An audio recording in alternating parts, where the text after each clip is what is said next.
like that? You like that? Stop playing with us. Stop playing with us. Stop playing with us.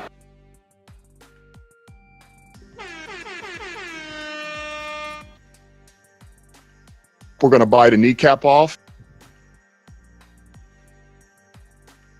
You've had enough of that shit. You like that? Say hello to my little friend. Stop playing with us. Welcome back. Welcome back, ladies and gentlemen, to the Villain Report, where kneecaps get bitten, narratives get shredded, and Detroit 313 Sports, well, they get the spotlight that they deserve. And I'm your host, Russell Wayne, the voice of vengeance, the mouth of the Motor City Madness, and your unapologetic villain of the 313. In today's episode, we're going to pick them. We're going to pick them. I got my special guest, Robert Bertana, a Green Bay Packer fan. We're going to pick all of these games versus the spread, talk about the big matchup tomorrow. Tomorrow in the frozen tundra of Lambeau Field. The Lions take on the Green Bay Packers in Game 1. A Micah Parsons Green Bay Packers. Game 1. That's right. It's faith, family, and then football. We use football. We use football to spend time with our family. We don't let football use us. We don't turn into buttholes when our team loses. And by golly, Detroit fans, we know a lot about losing. So let's keep it under wraps. Let's use football. Don't let football use us. Connect with me. You can connect with the villain. Got a YouTube page right here. Trying to reach 1,000. We only need like 20 people. Head on over there. Subscribe to the YouTube channel. Follow the Facebook page. Got over 77,000 people on there. Thank you so much. I'm just a fan. I'm just a fan of the team. That's right. Gosh, and this episode is brought to you by Fanatics.com. That's right. If you're rocking with the 313, if you bleed Honolulu blue, then you need to gear up like the real one over at Fanatics, our official merch partner. I'm talking official Lions jerseys, blackout hoodies, throwback Tigers gear, WWE gear, and Red Wings drip. So icy, it should come with a Zamboni. So here's what you do. You click that link in the description, in the comments, and you can save up to 25% off of your order by going to our official affiliate marketing partners with Fanatics. That's right. That's right. Every click supports the channel, the page, and lets the world know that Detroit fans do it bigger. They do it better. The Villain Squad don't do knockoffs. We do official. We do Fanatics. Get yours.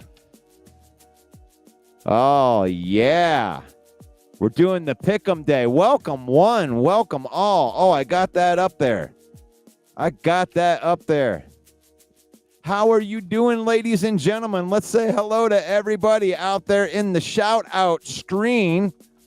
Rick C., I can always count on you. I love you, brother. Happy Saturday to you. Davy's in the house. You like that? What's up? Yeah, Chad's up in the house. You like that? We got Paul Jones up in the house. You like that? The early bird gets the worm. That's what we're doing today. We got a big game. We're talking football. We had 2 football games already. And I got so excited, I forgot to even give you my picks. I swear to God, I'm not lying to you. I went 1-1 with my picks. I thought that the Dallas Cowboys were going to get a dump truck pulled on them, and they did not cover. The Dallas Cowboys were able to stay close enough, so I lost that one. But I did pick the Chargers. I thought that the Chargers might have won the game outright, and they did. So I'm 1-1 as far as going into these Sunday games. And we're going to talk about that. And I'm going to have my friend. He's a Packer fan, so go easy on him. You know him as the Fool's Gold Lion, Robert Bertana. Let me get you up in here. There he is. What's up, brother? How you doing? I'm doing good. Good morning, everybody. Yes, I've talked to quite a few of your fan base, man, with my hashtag Fool's Gold Lions. I've got many people's comments. And that's right. And it's all in good fun, right? You know, yeah, look, there's nothing personal about it. It's the internet, man. We're just having fun. It's something I'm trying this year. I have a hashtag for every team. So I don't want you guys to feel like I'm singling out Lion fans. I have one for the Bears. I say we're not special. No. I mean, you're special. You have your own, but Fool's Gold Lions, that's yours. Clueless in Chicago, that's the Bears, and then Minichoka for Minnesota, and then of course I got mine for Packers. It's Packers Thrive in 25. I mean, I got a positive one for that one. Oh man, we got Broski Bear in there. Glad to hear you're doing okay after the news that Zadarius Smith signs with the Eagles. You've been talking about him for months, so I'm glad you're able to function today. I'm okay, but the thing is like, I think that the Lions are an 11 or 12 win team, and I don't think that Zadarius Smith makes them a 13, 14 win team. I mean, it's okay. It's not that. I mean, he went and he signed he got $9 million. I would actually be more upset if the Lions signed him at $9 million. Cut the guy when you're paying him $6 million and then re-sign him for $9 million. How stupid would that have been? Oh, we could have just kept him on the contract, Robert, and paid him less. He's a one-trick pony, man. That's it. He just pass rushes. That's nothing else. He's got nothing else. Oh, man. So you guys, I mean, this is the first time I got to really talk to a Packer fan point of view before we get into the picks. I mean, you guys got one of the best defensive players in the National Football League. Via trade, you paid him a dump truck full of money, but that's okay. You got one of the best defensive players in the National Football League for a couple first-round picks. What the hell is Jerry Jones doing over there, Robert? Well, I live here. I live in the Dallas area anyway, so I hear about it from all these people here. I mean, in Dallas, they're mourning this last year. They gave up Luka for basketball, and now they gave up Micah Parsons. Jerry's crazy. Their talks, I mean, you hear so much stuff like Jerry likes to negotiate on his own, and he supposedly negotiated a price with Micah without his agent being present. So then when the agent said, all right, well, now I'm going to we're going to negotiate, it made Jerry mad, and he said, well, I'm trading him. So, I mean, I don't know why we got picked. I have no, I just pray to God that I'm glad that it happened. I'm just saying. I honestly, I mean, there's got to be something personal between Parsons and Jerry Jones or something with that, because a player of his caliber doesn't normally just, you don't get rid of those kind of guys. I mean, we saw 3 different examples of that during the offseason, and first started out with the Myles Garrett stuff, and then goes into Max Crosby, and then goes into Trey Hendrickson. And then they go into Micah Parsons. Everybody in the football world is just kind of like, well, it's going to be the same thing as everything else. You know, he's just going to whine all the way up until training camp. And then right before the season starts, he's going to sign a big mega deal. And he did. But it was with the Green Bay Packers, which is, it's crazy. So you give up Kenny Clark, 2 first-round picks. How are you feeling about the trade, let's just say year 3, year 4? That's the thing. A trade like this, I mean, I know I'm pretty sure we're going to get something right away out of Micah. I mean, honestly. And Green Bay's first-round picks have not all been that good. I mean, honestly, you know, and this is a guarantee. Everybody's like, well, you guys gave up first-round picks. No, we got Micah Parsons. Are you kidding me? If he gives me 12 sacks, 14 sacks this year, I'm happy. In 3 or 4 years, his contract is great the way they broke it down. I mean, you know how these the cap works. Like the first year, he's only $9 million against our cap. That's all he counts for. Yeah. Actually, I can bring up some of that stuff. If you guys are interested in that, I actually went over his cap stuff. Because everybody's like, you guys are overpaid. You got $400 million between your quarterback and Micah Parsons. And even Jordan Love's contract. Jordan Love's contract this year is only $29 million against the cap. That's it.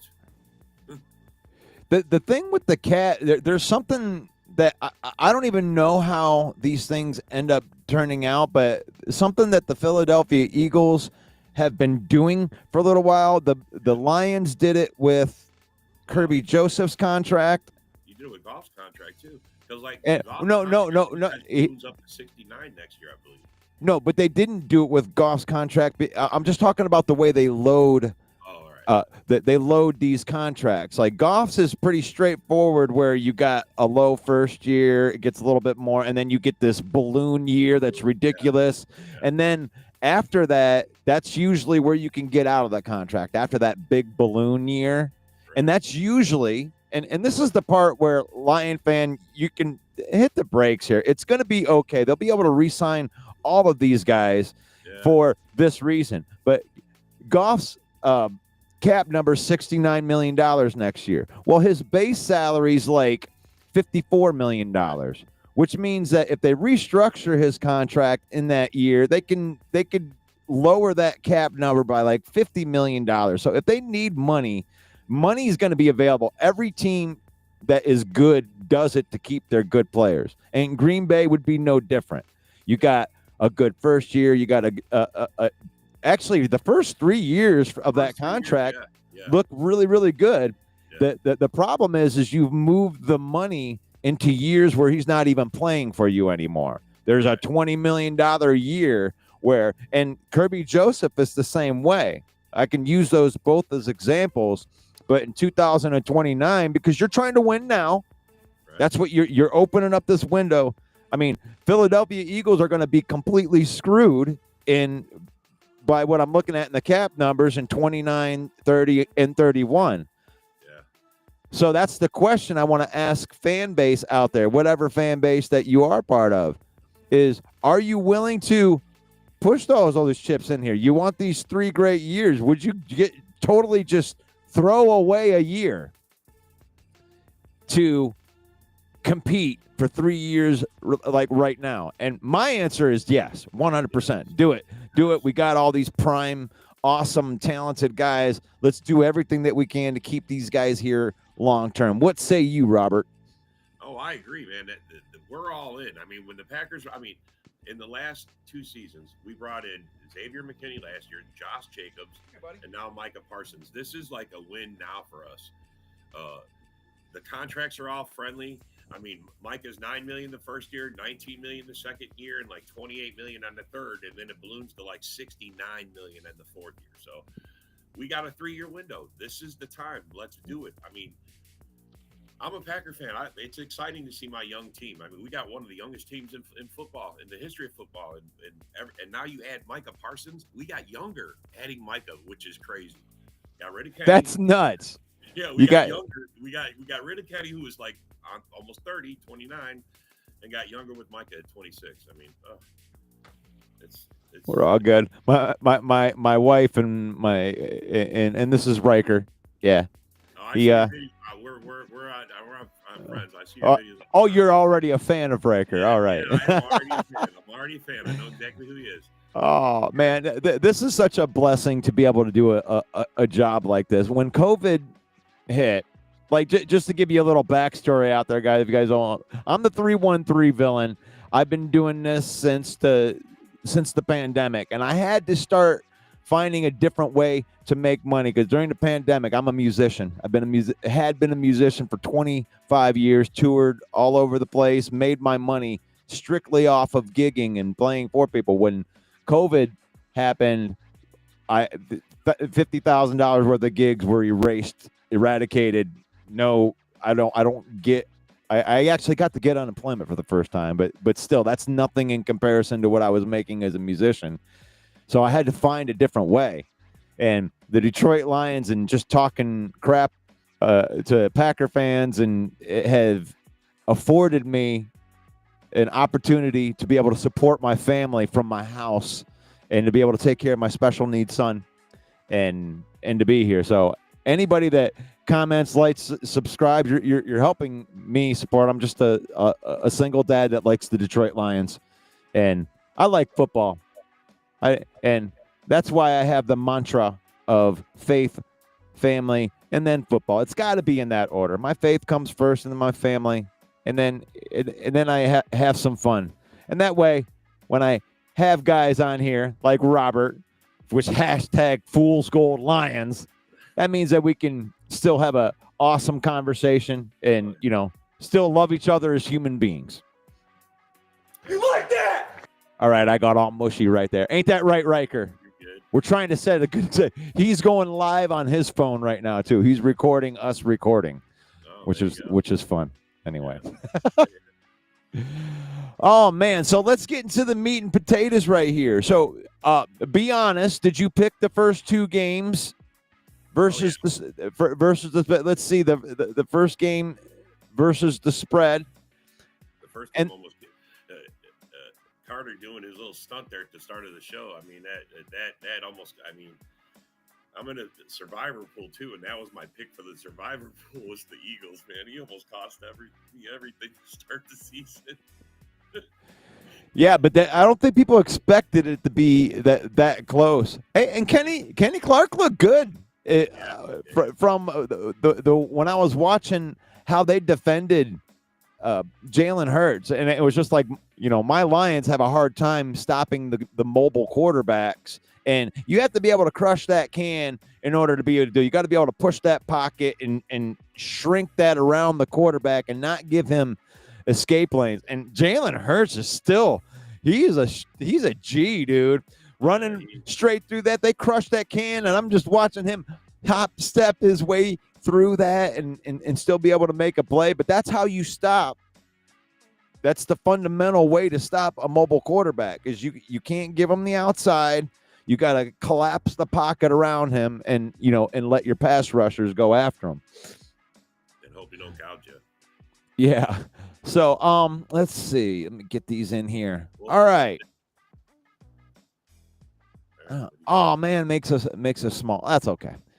Let's start out right here, Robert. We got the Giants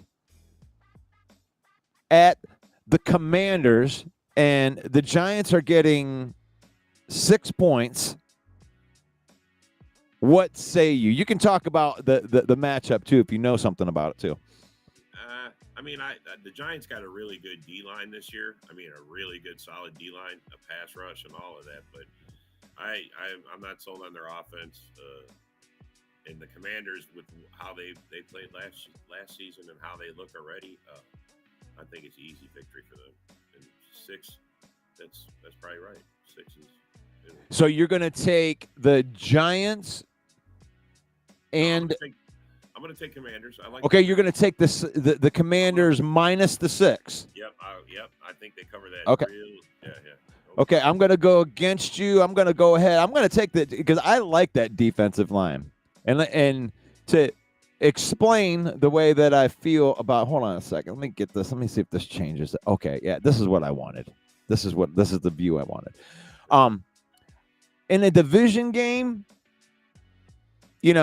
these guys are gonna go at it. This week one's just packed full of just awesome games. I'm so excited for some of these matchups right here. All division games.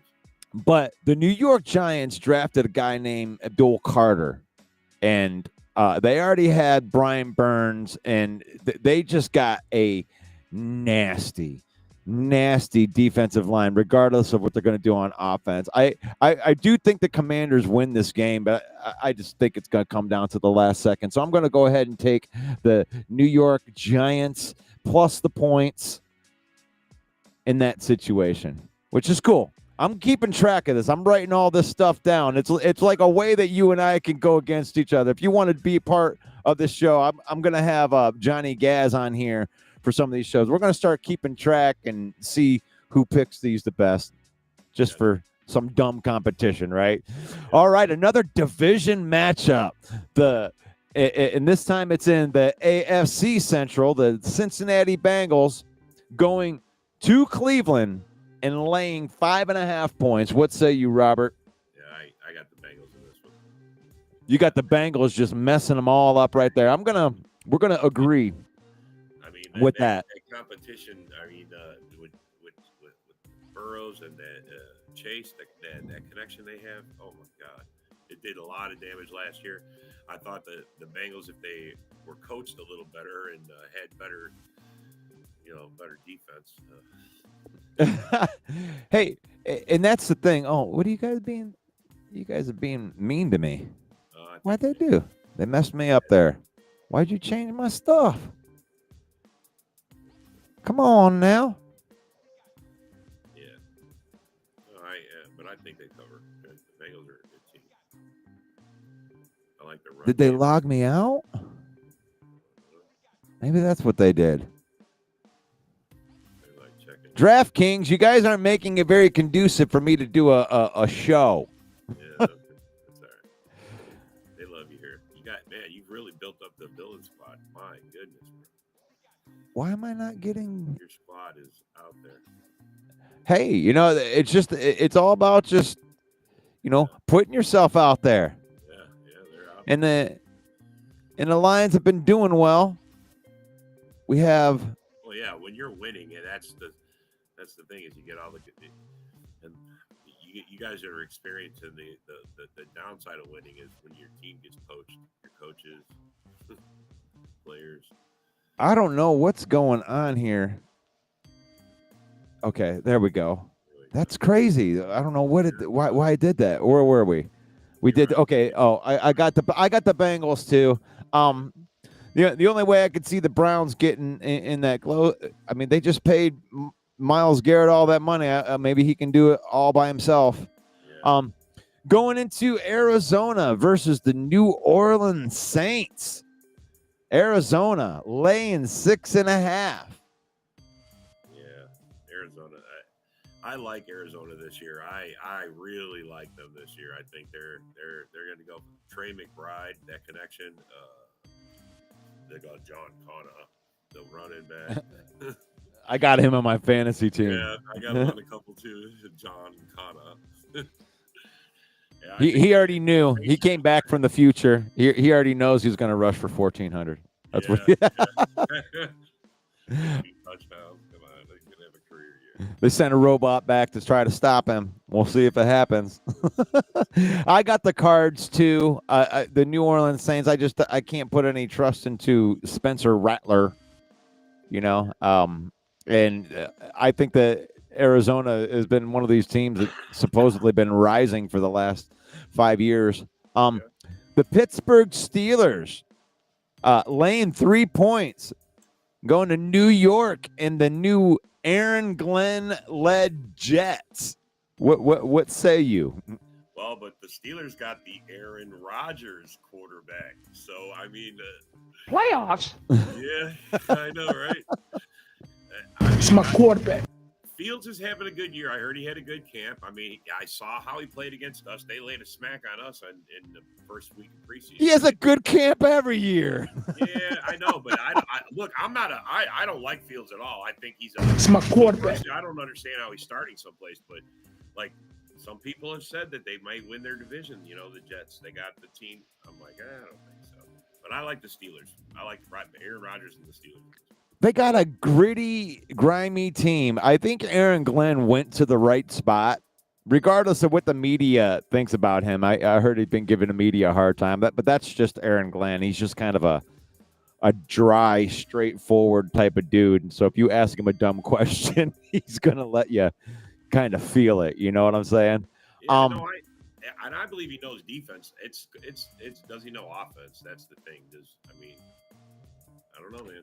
Yeah, I think that the Steelers are gonna take a dump truck onto this thing. I think Aaron Rodgers is underestimated. He had the injury over at the other, and then he ends up playing pretty well, at the end, and I think he's going to have an attitude here with this whole situation, and Pittsburgh is just one of those places that's run well, right? No matter what, you're always going to have, it's always going to be well coached. It's got a good culture that comes in there. I think Aaron comes right in and does like a Peyton Manning kind of thing when he went to Denver. It's like, we're not asking you to be Peyton Manning, or we're not asking you to be Aaron Rodgers of Green Bay when you had to go do everything.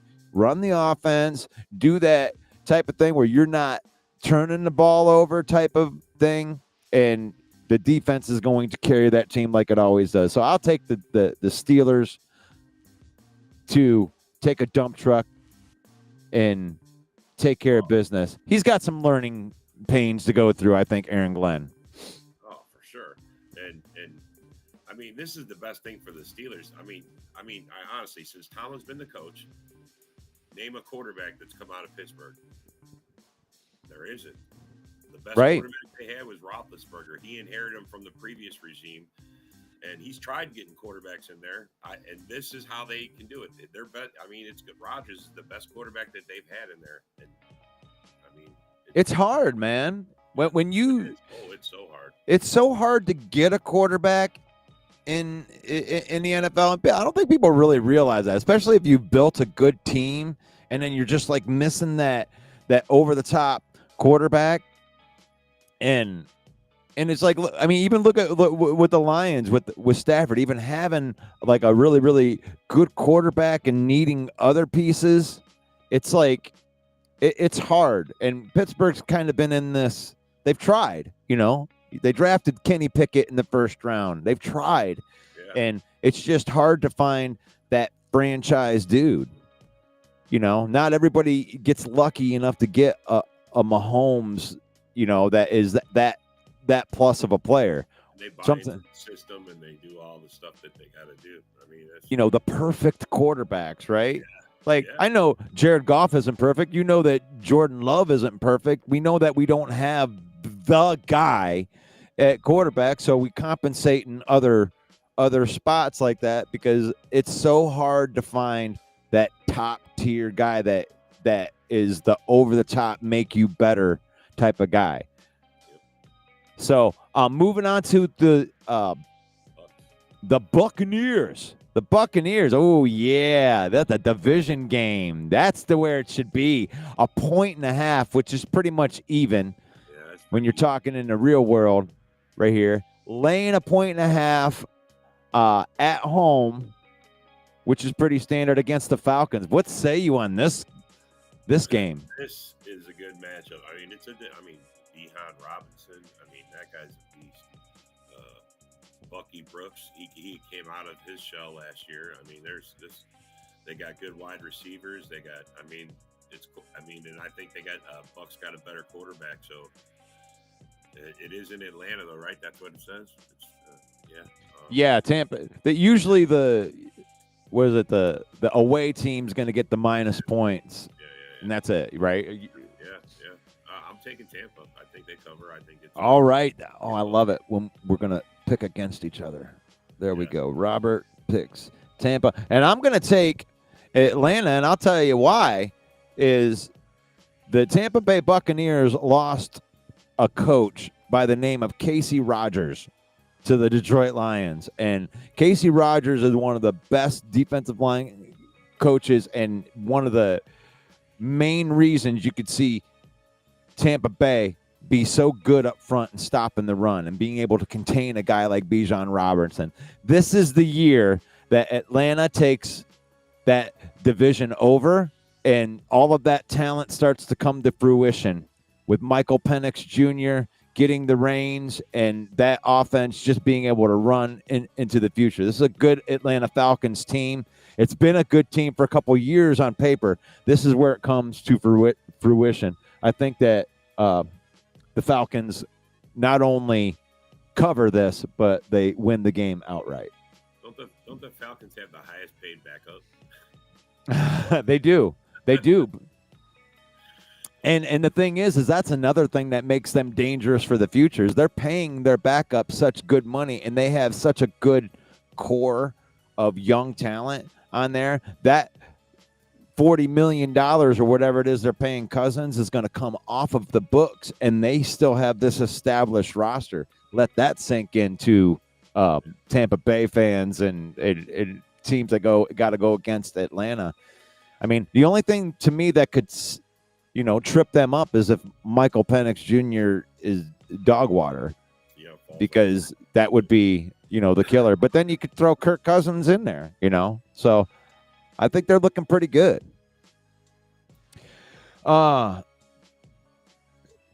Broski says, I have the show on mute right now. I'm still doing my research bets for the college right now. Yeah, maybe I should start doing this show on a Sunday before. And I don't know. Would you pick college games? I don't know. I don't know if I want to pick college games.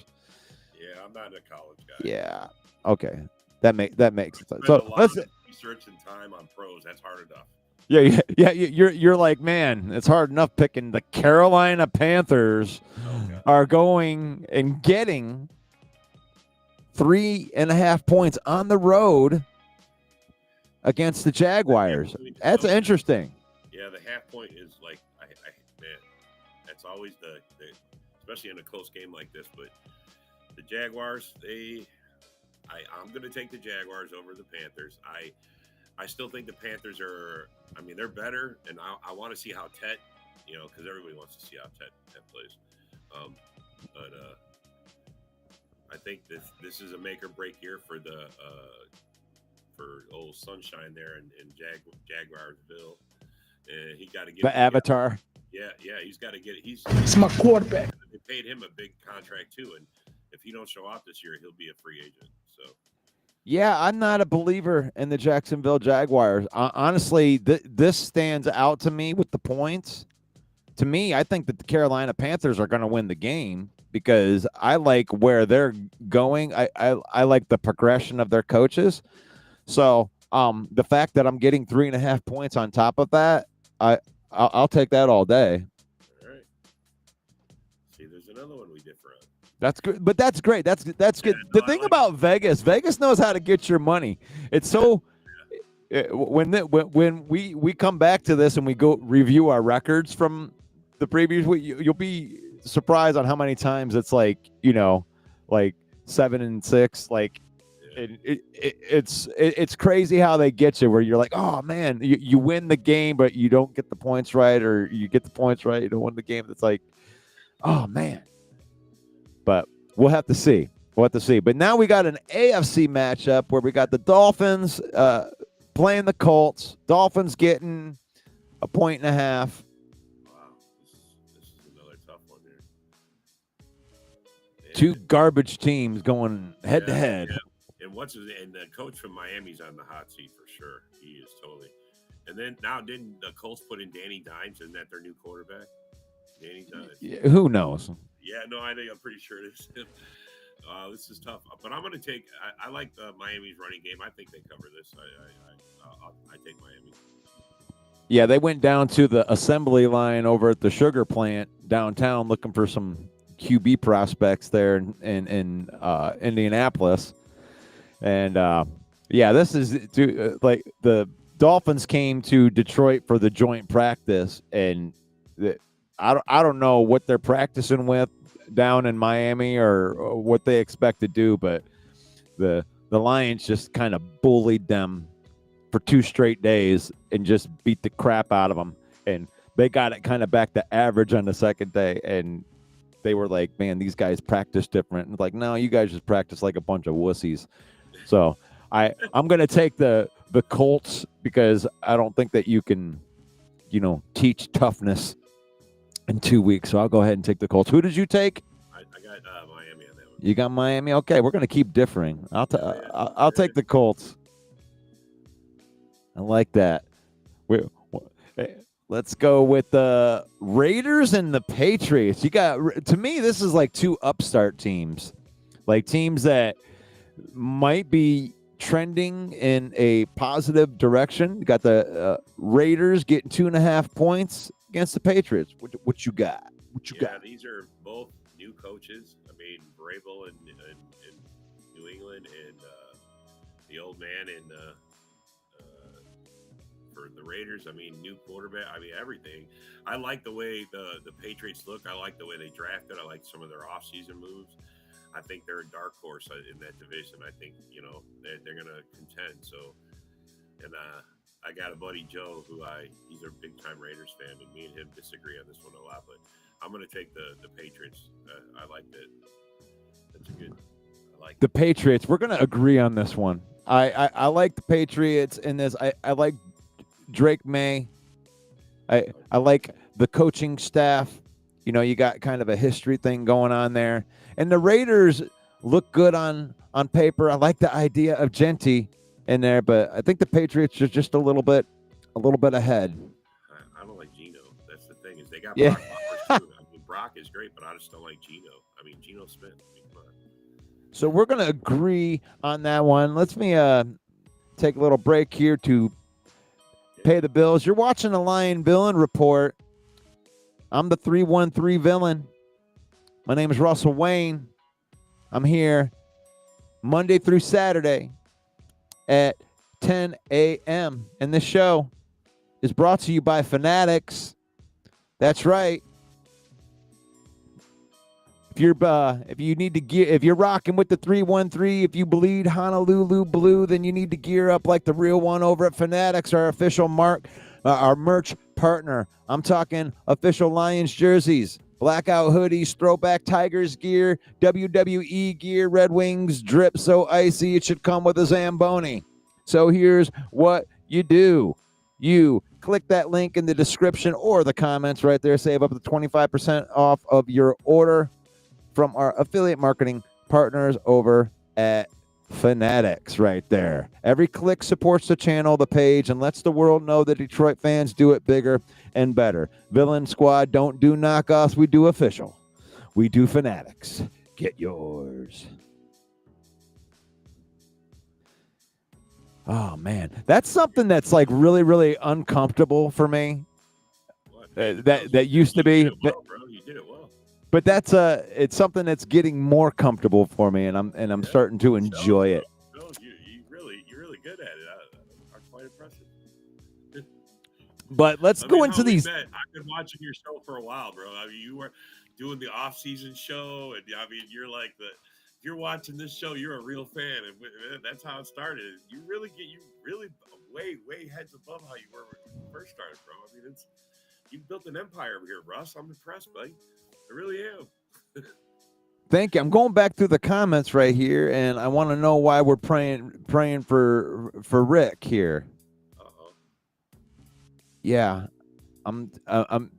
I saw some people saying they were going to pray for Rick, and I don't mind doing some prayers.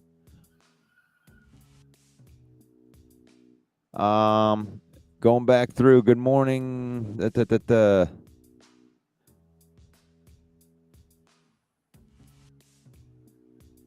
My bad. I'm sorry. I'm looking back through this. No, you gotta do your thing, man. Rick says that Goff is due almost $70 million in 2026, but most of it is guaranteed money and will be gone, drafting his eventual replacement. I don't think that's going to happen at all. Yeah, I don't think so, man. Oh no, man! I love me some Jared Goff. I think that he's had his research. We'll have to see this year. A lot of people think that they're going to take a couple steps back. I mean, you lost your. Oh, Rob's audio is low. Okay, if your audio is low, you should turn up a little bit. Let's do that. Let's see if that split the difference of what we were talking about earlier. Yeah. Da-da-da-da-da. Usually I'm loud. Broski's just used to me being. Oh, okay. His nephew in ICU a couple months ago. So, yeah, we're going to send some prayers out. It's faith, family, and football here. You're family first, Rick. I just want you to know that. We're picking football games, but God bless you, brother. Yeah. God bless you and your family. Yeah. May the Lord take care of your family in Jesus' name. Amen. Love that. I love that we got a good family of people on here that puts their family and their faith first. I love that about you guys. All right, getting back into the thick of things right here. We just did the Vegas Raiders. Okay, now we're at Tennessee Titans. Oh, getting 8.5. Oh, that's a big line versus the Denver Broncos. What say you, Robert? That's a lot of points. Yeah, I know Denver's on the rise, but 8.5. I'm going to take the Titans. I mean, that's too many points. I think it's going to be a close game. Yeah, that's hard. That's hard. Yeah, that's tough. I can't do it either. I mean, rookie quarterback. That's just too many points. You go more. This is the NFL, folks. Yeah. Like, I'm not saying that these are guaranteed winners and out there, but if you're out there and you do any type of gambling or anything like that, when you look at the points, I mean, look at the points hard. When they're giving lots and lots of points, they're usually just trying to give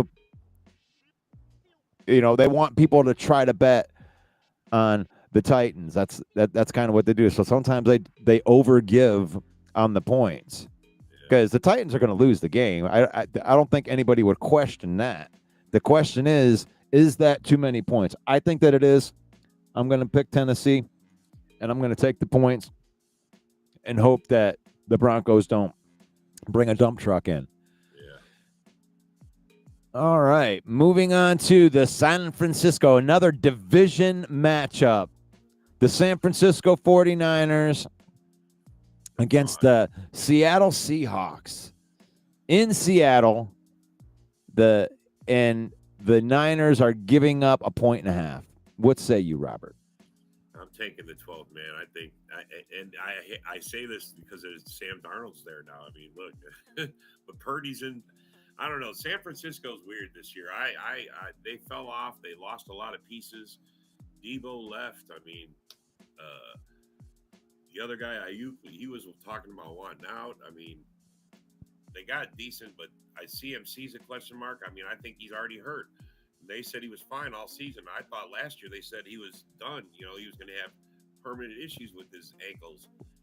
I mean, don't say that. I took him this year. I'm just saying that's what they said last year. I stayed away from him this year.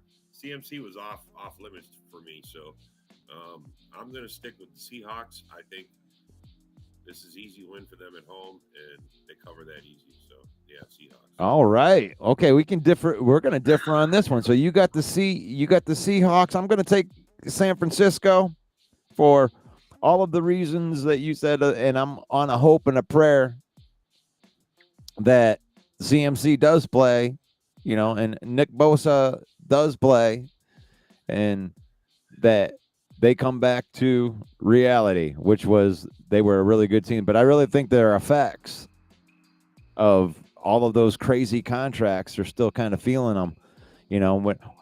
When people tell me that the cap isn't real, we just kind of gloss over these little things that we're looking at here. And this is in real time, right? We're looking at this happen in real time, and people that tell me that, oh, no, the cap isn't real, Robert.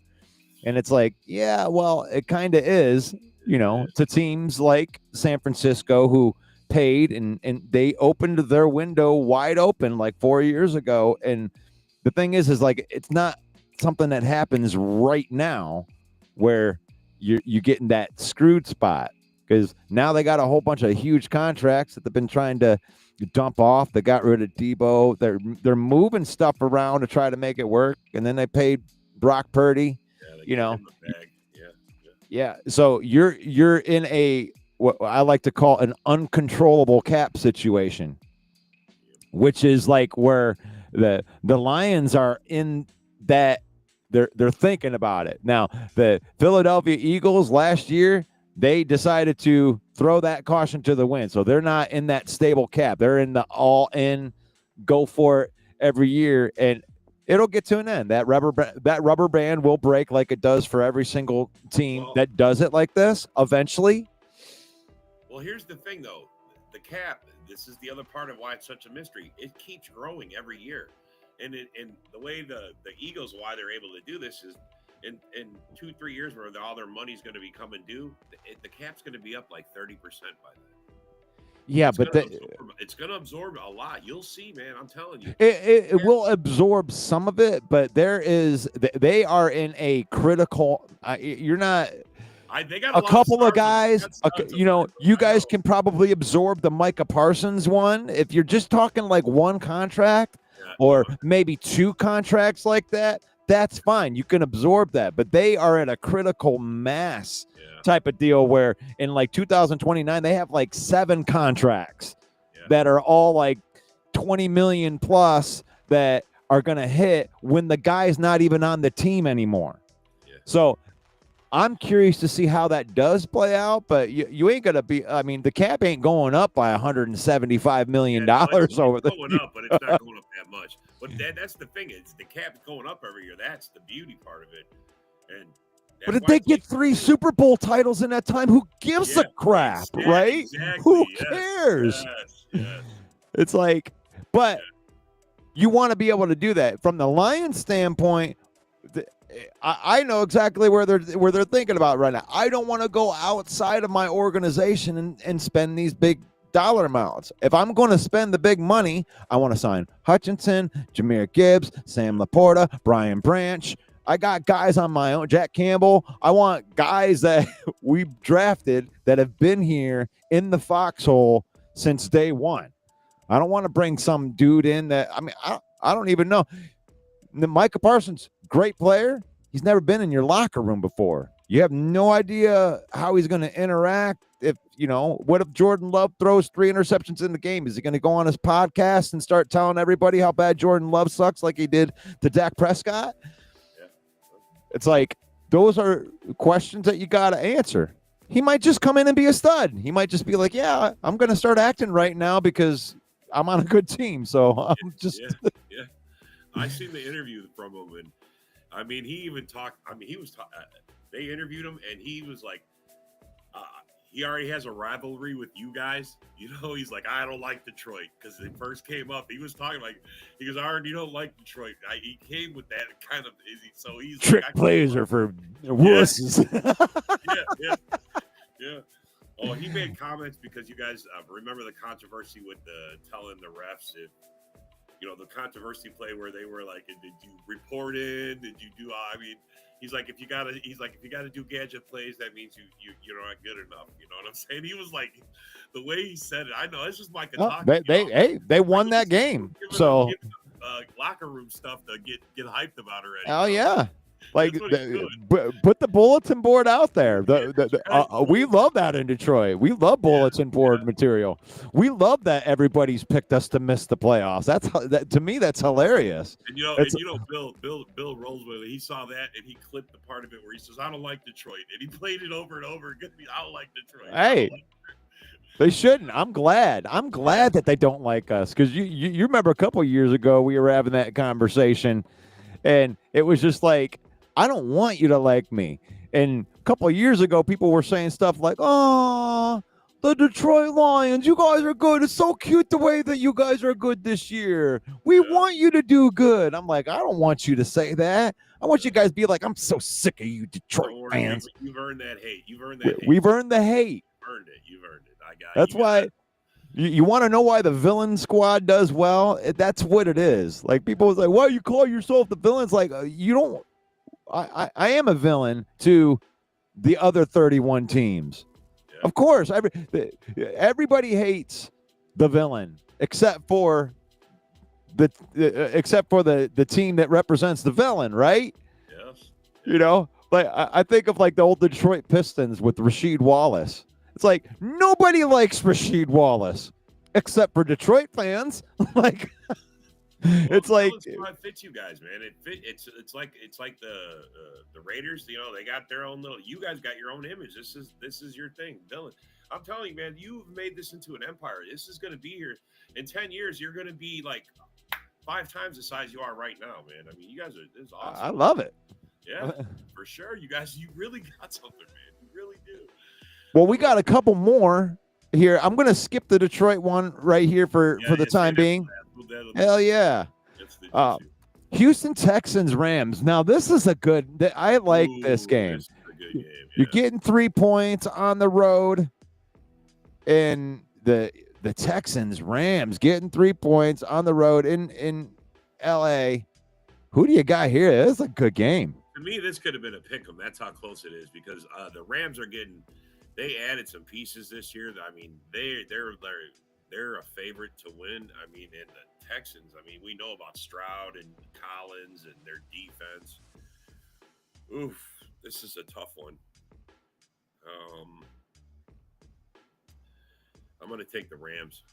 This is a with the. I like Devontae. I like Stafford. If Stafford's back and hold out. Everybody talks about Micah's back. What about Stafford's back? Yeah, I'm gonna, and I'm just gonna pick against you. And I'm gonna take Houston and the points.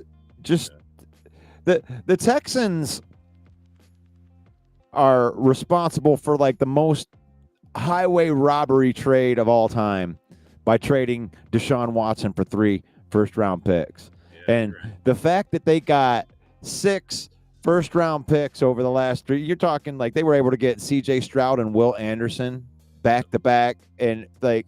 That young talent has been stacking up, and they're just a really, really good, hard-nosed, just really, really good team. The Rams, I'm only really picking this because of the question mark on Matt Stafford.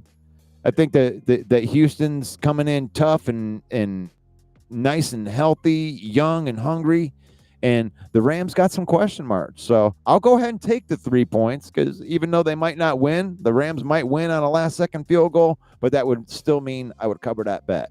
Yeah, you cover it. Yep. As we move on to another just phenomenal matchup right here. The Baltimore Ravens against the Buffalo Bills, maybe the 2 best quarterbacks in the NFL going head-to-head.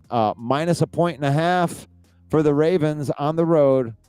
In Buffalo, what say you? I think I like the Ravens. I really do. I think this might actually be the year that Lamar gets off the schneid and actually. I mean, I thought they was going to do it last year, and until the tight end Mark Andrews dropped that touchdown or dropped that actual touchdown. Yeah, no, I'm definitely taking the Ravens on that one. It's going to be a tough game. Ravens. Yeah, they logged me out again, but yeah, the Ravens and the Bills. A time thing. It might be a time thing. It is. Try to do that timeout, but the thing I don't understand is why I go into this when I click NFL. Yeah. Did I accidentally click not NFL? And I thought that I did. No, you did. NFL. There it is. Okay. Good. All right. I only need it for one more freaking thing anyway. So, gosh, man, there's something that happened. I remember I watched that game with the Chiefs. Gosh, I'm losing my train of thought. The Chiefs and the Bills in the playoffs, the 14-second game. Yeah. And I really just feel like that ruined Josh Allen. Like, and it seems like he's never recovered from it. Yeah. Does it kind of feel like that to you? I think it's the curse of Buffalo. and Lamar Jackson kind of goes through the same thing, but Lamar Jackson always during the regular season is the man. Like, he's going to go out and probably win 15 games this year and throw for 9,000 yards with 2,000 yards rushing. He's just awesome. But then he gets into the playoffs and there's nothing there. Nothing. He can't be any good there. But in this case, I think it's going to be Lamar Jackson that's going to win this because it's the regular season. I'll go ahead. And who did you take? The same thing. I'm taking the Ravens. The Ravens. So we both go Ravens. And then we got Vikings, Bears on Monday night. I mean, we could wait, but we might as well because you like making fun of these two teams. Who is going to win this? See, both teams got question marks. The Bears, I mean, I don't like the Bears quarterback at all, Caleb. And I don't know nothing about JJ. I mean, nobody knows anything about the guy. I haven't seen him play yet. So it's two big question marks, but I think the Vikings got better skill position. Um, I know that what's his name is out for suspension. Addison, he's out. But I mean, they got JJ, they got Hawk, they got Aaron Jones, and then they went and stole Jordan Mason from the 49ers, which that was sneaky. The Vikings did a lot of stuff in the offseason to build their lineup. They had only 4 picks, so they had to do it through the free agency, and they stacked it up. So I think they did more than the Bears on the quiet front, and I just think they look better. So I'm going to take the Vikings over the Bears on Monday night. Yeah, Vikings over the Bears on Monday night for me as well. I can't even believe it's only a point and a half. I don't understand it. Yeah, I don't get that spread. I don't like that spread at all. The Vikings, you're really just throwing JJ into that, but outside of that, they do have upgrades everywhere. They upgraded their defensive line, they upgraded their running back room. The only real question mark is, can JJ play? Yeah. And if JJ couldn't play, I don't believe they would have let Sam Darnold out of the building. So it's like, I don't know. I mean, Ben Johnson, I don't even know if he can coach yet. Caleb, he's a great offensive coordinator, great offensive mind. I loved having him here, but it's like, I want to see if you can do it when you don't have as good of players. It's nice when you got Penei Sewell out there doing, on the front of your halfback dives, making your plays work. Yeah. It's nice. I mean, I would think you'd be licking your chops to be the offensive coordinator for the Detroit Lions with all that talent, being like, wow, this is cool. I could call anything and it works. You want to, there's a Packer joke that Ben Johnson, he drove a Corvette in Detroit, and now he's driving a Toyota Tercel in Chicago. We say it all the time. I mean, if Ben Johnson, look, you know more about Ben than I do. If he was a great coach, how come Hooker didn't get no? How come Hooker's not better? How come he's not on your team no more? Because he was there the whole time. Did he not coach the backup too? Yeah, I don't know. I mean, Hendon Hooker, and it happens all the time. Oh, yeah. But quarterback is a hard position to play, and sometimes the speed. When you hear terms like the game slowed down for that player, sometimes the game doesn't slow down for the player. And that's what you get with Hendon Hooker. The game never slowed down for him. Now, this is just according to the coach, and that's not really going to be on the coach if you can't make the reads. But he plays a different style of quarterback, too. I think Hendon Hooker would do better in a place like the Ravens, where I think he would develop there with that style, because Lamar Jackson doesn't play like Goff plays. I tried to explain this a couple of days ago, and it got lost in it. And I'm not ripping on any quarterback. There's just two different styles. Now, the Lions offense is run off of like anticipation, right? Like beating zones, running to a space, and Goff is going to throw to that space when nobody's there yet, knowing that his guy is going to be there by the time. So you have to have anticipation, where a guy like Lamar Jackson's playing on a field. He's doing a read, but he's looking for a guy that's open. When the guy is open, he throws it to him, right? Where Goff is like, here's 4 different routes. I'm watching the way your defense is, and I'm going to throw to this space because I feel like this space is going to be open. Not every quarterback plays like that and can be like that. I don't know if Caleb Williams can be like that, because he's such a I'm going to make stuff happen kind of guy. That can you just slow your body down and do what you're supposed to do? 1, 2, 3, read 1, read 2, read 3, and just get rid of the ball in less than 2 seconds, like what Goff would do. Because that's what he's going to have to do in Chicago to be successful under a Ben Johnson offense, unless Ben Johnson designs a completely new offense around Caleb Williams' skill set. You heard about that, right? It's my quarterback. Yesterday, a story leaked that Caleb has terrible work ethic. He has all this other I honestly believe that's why Johnson made sure Bagent got extended and gave him because Bagent gets his offense better than Caleb does. and he's going to have to pull the trigger and bench Caleb at some point, or Bajan, to be successful in his offense. Honestly, bro, that's what it's looking like. And I got some Bear fans really triggered. Just bringing up the thought of that, where I actually think it's an advantage, because when I said that they would draft Caleb Williams last year, all the Bear fans lost their minds because I said that they would trade Justin Fields and they wouldn't get much for him. Yes. And they lost their minds telling me that I'm just a Lions homer because I have this opinion. Now I have this opinion that Caleb Williams is still a young player and he has value. And if he doesn't start working right off the bat, you can still flip him for a second or third round pick. Somebody's going to take a chance on that, and then you can roll forward under Ben Johnson. I think Ben Johnson might take that into consideration if Caleb is struggling to pick up his offense, because there's still value in the quarterback. Don't kill the messenger. I'm not just being a Lions homer, but that's a possibility, and that's actually a good thing for you, Bear fan. Yeah. Oh, yeah. Half the fan base wants Caleb to get knocked out in the first 1 or 2 games so that the Bajan gets put in, because it's politics. They're gonna give the first round pick his shot. They're gonna give it to him.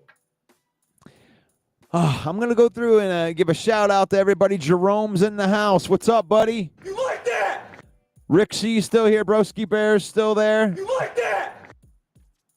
that? Davey's still in there. I love you guys throwing out the prayers, doing that thing. I know that these comments were from a little bit. Mark Orlando talking about Danny Dimes at QB. Yeah. That's right. See if we got and Paul Jones still here.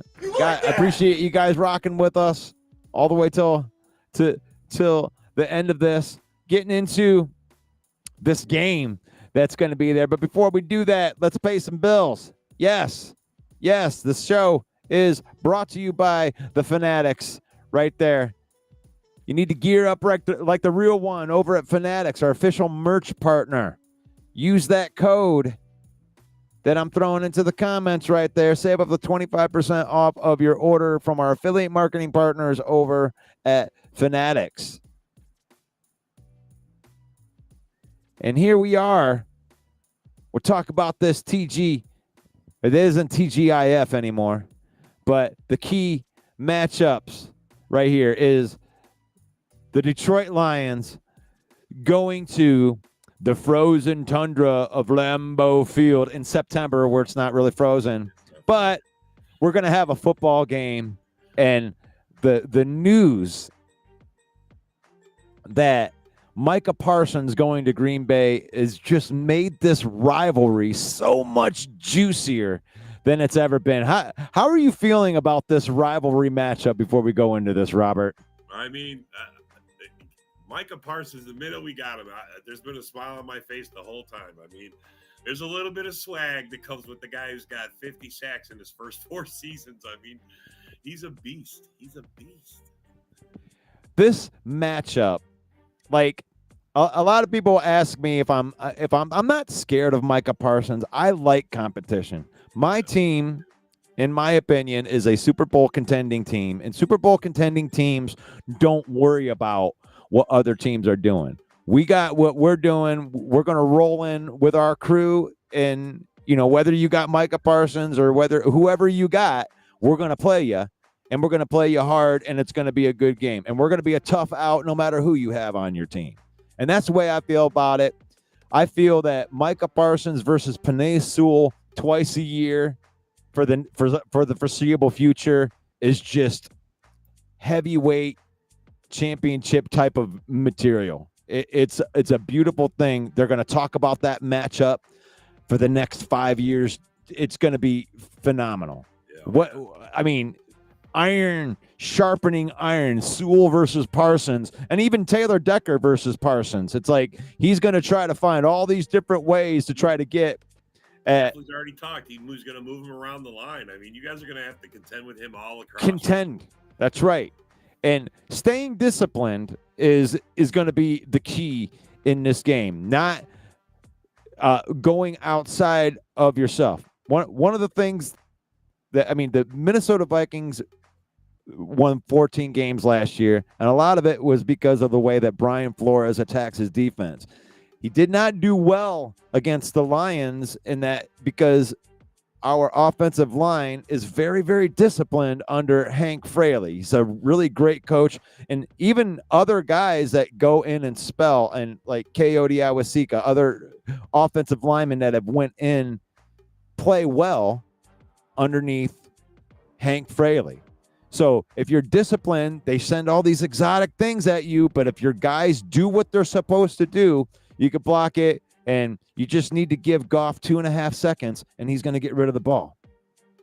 So do you think that Micah Parsons is going to affect game one? I'm not saying for the whole future, but I'm saying this game, how much of an impact do you think Micah Parsons is going to have?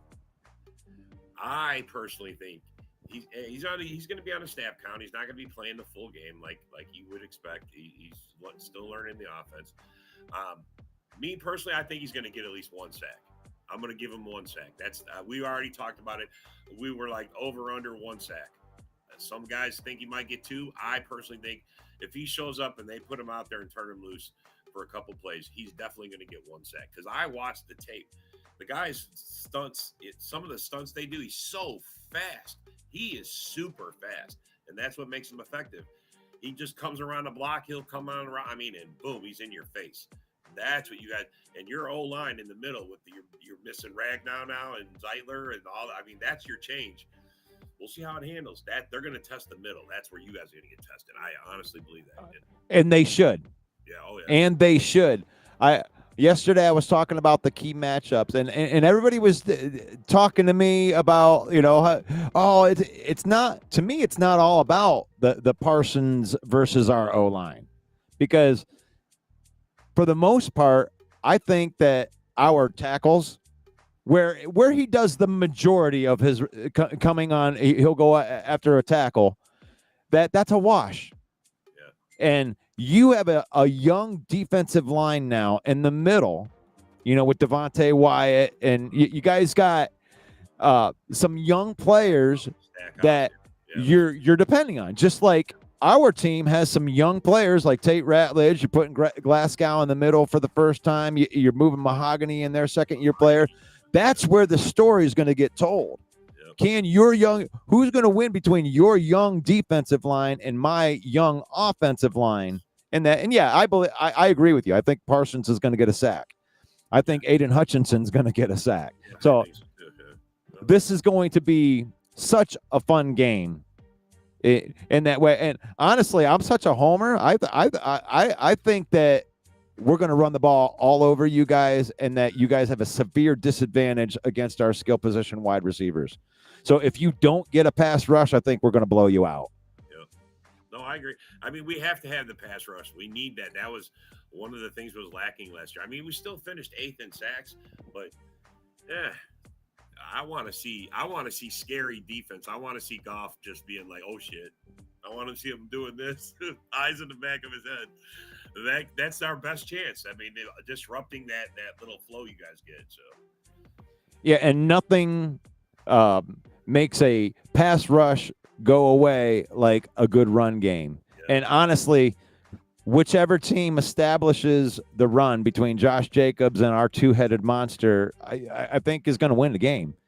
Because if you can get the running game going, you're going to open up all of the other stuff. But I think the entire NFL is in for a rude awakening on the improvement from, and I'm not even saying improvements like the guys haven't been there. The guys haven't been there. Like this defense before Hutchinson went out was trending towards being one of the best defenses in the NFL before their injuries.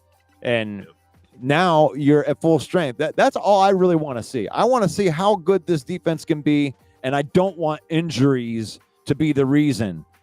I want to see it come to fruition and see how good they can be. Because from the starting lineup, say what you want about Marcus Davenport, but in his career, he's averaged about a sack every other game. And if that's what you're getting on the other side, as long as he's in there, that's decent production out of your other end and for what he needs to do. So if he's available, we got a good defensive line. Our secondary might be one of the best in the NFL. And we got 3 phenomenal linebackers with depth. I'm liking our defense from just being a more solid thing right off the bat than our offense right now. Wow, really? Holy cow! Yeah. Offense you had a high scoring offense too. We got the players. I mean, the offense has the potential to be as good as it was last year, but I'm not stupid enough to just sit up here and tell you that I don't think that not having Ben Johnson is we're just gonna be like, oh, okay. Yeah. Defensively, I think it's going to be an upgrade because I think Kelvin Shepard's going to be better than Aaron Glenn, and it isn't Aaron Glenn's fault. It's more the fact that Aaron Glenn developed these awesome players that were young and learning stuff, and he gets the keys handed to him with these fully developed players that are just getting better, like Campbell, Branch, Kirby. Like, he gets handed this machine. He's like, yeah, I get Hutchinson. You didn't even have Hutchinson, or like he didn't have Barnes, like, and DJ. But he had Carlton Davis and DJ Reed are kind of like trading one for one. They're both really, really good, but Carlton Davis wasn't available. So what are you guys going to do? I mean, what is your answer at cornerback? I want to hear what a Packer fan would say about your cornerback position. Are you kidding me? You didn't know we converted one of our wide receivers to corner, Bo Melton? Bo Melton, okay. Bo Melton. Bo knows Melton. That's what we call him on in the back chat. I mean, he's got speed. Yeah. I don't know that he's the answer. Honestly, I don't. But he made the team as as a cornerback. I mean, we still have Kasan Nixon over there. I mean, he's not doing punt returns now. I think he's just focusing on being a cover corner. And I mean, I honestly, bro, if we didn't have a strong safety room, I would be very scared about our secondary. I mean, that does pick up a little bit of slack. And now having Micah is going to help the corners. So, what it would like. I mean, to be a Packer fan, I can't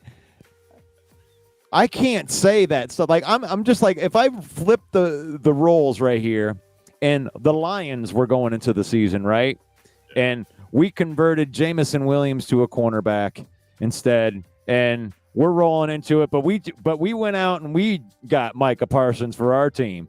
But Jamison Williams is now the cornerback, and we got another guy over there that I mean, I don't know, but you have the confidence. If that happened in Detroit, the half of the Lions fan base would be trying to hang Brad Holmes, trying to get him kicked out of town because he completely ignored the cornerback room. Like I don't get how that. I mean, if that works out for you, I'll have to come on here and give LaFleur and your development team whatever.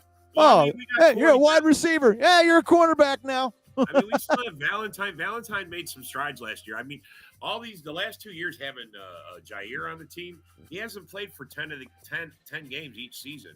So the other guys had a little time they got a lot of playing time. They got time to develop. And the coaches think that these guys are going to make their steps. And then seeing Bo convert over, because they wasn't for sure if Bo was going to make it. I mean, he's a wide receiver. They convert. The last time they had a converted wide receiver into corner was Sam Shields, and he worked out for us. So, I mean. Well, you guys have a proven track record on that. And that's the thing, is you have to look at track record over a while. It sounds off, but I'm not going to dismiss it because, guys that know more about football than me are picking the Packers over the Lions. I have to see it to believe it. That's why I picked such a dump trucking of your team in Lambeau, because just like a couple of years ago, I got to see it to believe it, right? I need to see you beat me first. You guys had to beat us in order for us to give you the props, and you've owned us the last couple of years. So, and LaFleur almost got swept by the entire division. We were one block field goal from being swept by the Bears even last year. So LaFleur let the division go, even though we had 11 wins. This is on LaFleur, and he really wants to win against you guys. See, I mean, look at this. Broski coming in here. Our cornerback room is incredibly overrated. It's like, you don't think Oh, okay. Okay. I guess that's different than being overrated. No, We're much worse. Trust me, bro. You're overrated. I'd rather be overrated than dog shit. Trust me. And the thing is like I don't see how we would be overrated. But it's like talking on his ass too because his JJ's out. Our back end of our with Kirby and Branch that's two of the best, man. And it's like, and from our training camp, they talked about every defensive player. If you talked about one defensive player besides Hutchinson that has stepped out, it's been Terrion Arnold. Yeah. Terrion Arnold, from everybody said that he took the biggest jump from talent from year 1 to year 2, and that's where you usually get it anyway. It's like the rookies don't usually impact as much as what people think that they do for the most part. And you got to see them out on the field. That's the other thing, is you got to get them out on the field and see, because I heard all camp long how these guys are doing this, and this is why they're going into it with Bo Melton as the cornerback. Because I mean, I raised the same question. I mean, are we really doing this? Are they really keeping him? But he's made strides. He played in preseason. I mean, we're going to see. I mean, I trust Anthony. Yeah, that Broski's just in troll mode right now. All he does is come in and try to rile you up with it and say, "Oh, I'm not trolling. I just think that your secondary's trash. Everybody's small and they're overrated." Yeah. Well, I'm not just saying it. I'm just saying it. 0-2. 0-2. You tried twice last year. You're in trouble. You're in trouble.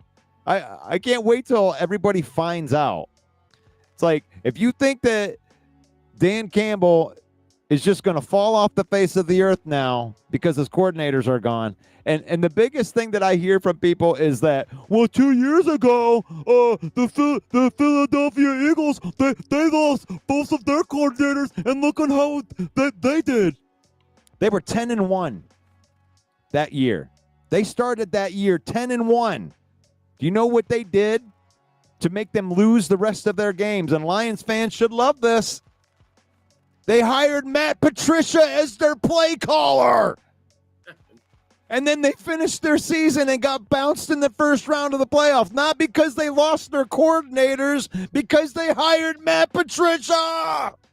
You've had enough of that shit. Oh, gosh. So let's go ahead and pick this game. I already know that you're going to pick the Packers, and I already know that I'm picking the Lions. You think that they're going to cover that 2.5 points? You think it's going to be by more than that? Any chance that you pick the Lions just to cover the spread and lose the game? Nope. Okay. Nope. So this is easy. And the spread. Cover in the spread. I put my money where my mouth was. I went on to this special little spot that I'm not supposed to do. I shouldn't be telling all my church people this, but I went ahead and gave the Packers 2.5 points and placed that bet. So I let you guys lay points because I think if we're going to win the game, we're going to win the game. Yeah. I think the Lions are either going to blow you guys out, or if it gets close, I do think that Micah Parsons could be the difference between a win and a loss in a close game. So I'm hoping we get to see. We'll have to see if the Lions can win a close game, but I think that we're a better, more. I don't want to say better right off the bat. I want to say more prepared roster for Week 1 in this situation, and that if you guys force it into a close game, that's not going to be good for us. Like we have to go out there and make that stamp happen, because if you make it a close game and it's at home, I don't like our chances in a close game. So I think that we're either going to put the dump truck out on you, or you guys win a close one. That's my opinion. Yeah, and the last 2 times you guys were in Lambeau, you took a big lead right early. So I mean, that's how you have to beat the Packers. Yeah.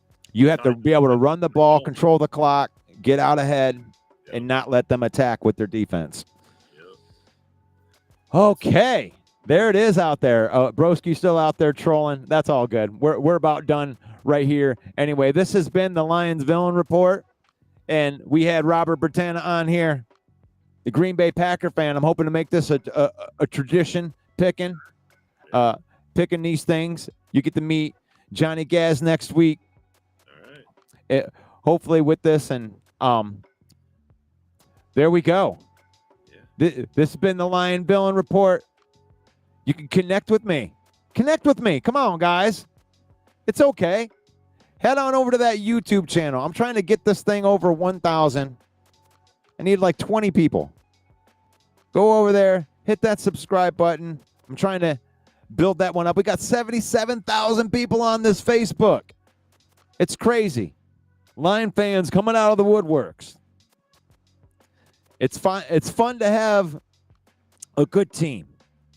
It's fun to have a team that you root for and you actually believe that they could do some stuff. It's like prom night right now. It's the day before the season starts. All the trash talking that we've done all season long is going to come to a head. What are we going to be? We're going to find that out. The 313 Villain Squad. You can connect with us on YouTube, Facebook, Instagram, TikTok, X.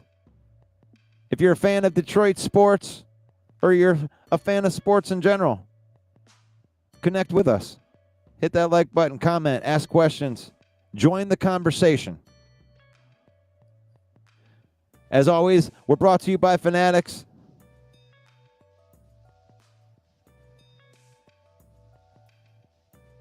If you're rocking with the 313 and you bleed Honolulu blue, then you need to gear up like the real one over at Fanatics, our official merch partner.